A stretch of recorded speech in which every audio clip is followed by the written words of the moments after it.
Alain Philippe, l'inauguration aujourd'hui de cette promenade du Paillon, c'est l'aboutissement d'un projet ambitieux mais difficile à mener. Écoutez, c'est un projet qui a été mis en avant par le maire de Nice dès les élections municipales. C'est un projet auquel il tenait extrêmement, qui participe d'une vision globale du devenir de ce territoire, de cette ville et de valorisation de la ville. Et il n'y a pas de distinction entre le stade de Nice d'un côté, par exemple, la gare du Sud, et puis cette promenade du Paillon qui est extrêmement emblématique et qui aujourd'hui reoffre aux Niçoises et aux Niçois et puis aux touristes étrangers, à nos visiteurs, un espace qui est unique au monde.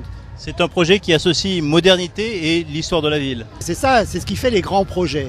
Les grands projets, c'est ceux effectivement qui s'appuient sur des racines historiques, sur des racines sociales, sur des racines d'usage, de pratique, et qui les réinterprètent, qui savent les réinterpréter dans une problématique contemporaine aujourd'hui. C'est-à-dire que les gens aujourd'hui ont un espace urbain d'une qualité exceptionnelle. Je vous dis, on n'en trouve pratiquement pas d'équivalent en Europe, qui leur est à nouveau offert et qui est ouvert aujourd'hui aux Niçoises et aux Niçois.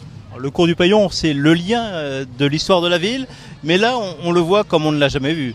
Écoutez, on ne l'a jamais vu comme ça. On ne l'a jamais vu comme ça, puisqu'on retrouve le vide du Paillon qui existait. La ville est à nouveau reliée, c'est-à-dire que la ville baroque d'un côté et de l'autre côté, la ville dite moderne du 19e, enfin se reparlent et on voit la qualité des façades que l'on a sur cette ville.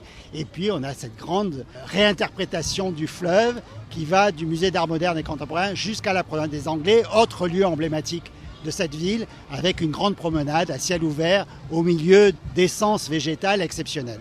Quels ont été les principaux axes de travail du cabinet d'architecte Michel Pénat ? Pénat, c'était de renouer justement avec cette histoire, de s'inspirer de la tradition des grands jardins de la Méditerranée et de la Côte d'Azur, encore une fois une échelle énorme, 12 hectares, avec toute une déclinaison effectivement du végétal méditerranéen réinterprété dans tous les continents. Et donc les gens qui pourront déambuler et se promener dans cette promenade découvriront des essences végétales qui sont exceptionnelles, qui sont venues du Pérou, qui sont venues d'Australie, qui sont venues du sud de l'Espagne.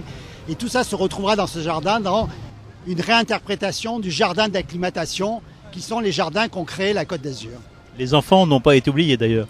Écoutez, il y a toute une partie, personne n'a été oublié. Les personnes âgées, les enfants, les actifs. Et pour les enfants, il y a des jeux qui ont été spécialement créés par Michel Pénat, qui est le paysagiste concepteur de cette promenade, qui ont été créés spécialement et qui sont magnifiques là aussi, avec toute une réinterprétation des animaux marins, avec ce clin d'œil à la Méditerranée. Et la création d'une coulée verte en plein centre-ville, c'était vraiment très symbolique. C'était très très symbolique, ça redonne effectivement ce lien qui est extrêmement important pour les Niçoises et les Niçois.